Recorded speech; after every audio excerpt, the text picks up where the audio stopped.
আমি প্রকৃতিকে বড্ড ভালোবাসি, তাই বেরিয়ে পড়লাম প্রকৃতির টানে, প্রকৃতিকে অনুভব করার জন্য। ঘন কুয়াশায় ঢাকা পাহাড়ি রাস্তা যেন প্রকৃতিকে সে ভিজিয়ে দিচ্ছে। পাহাড়, গাছ ও ঘরবাড়ি আর রাস্তা, তারই মধ্যে ছুটে চলেছে গাড়ি ও মানুষজন তাদের নিজস্ব জীবিকা অর্জনের দিকে।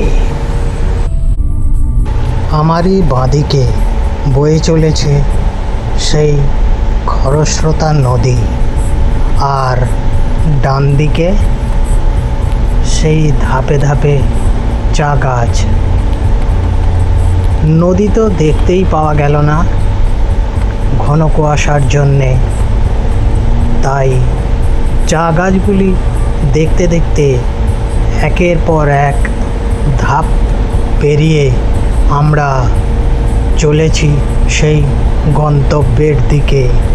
যতই সামনের দিকে এগোনো যায়, ঘন কুয়াশার চাদর যেন বেড়েই চলেছে।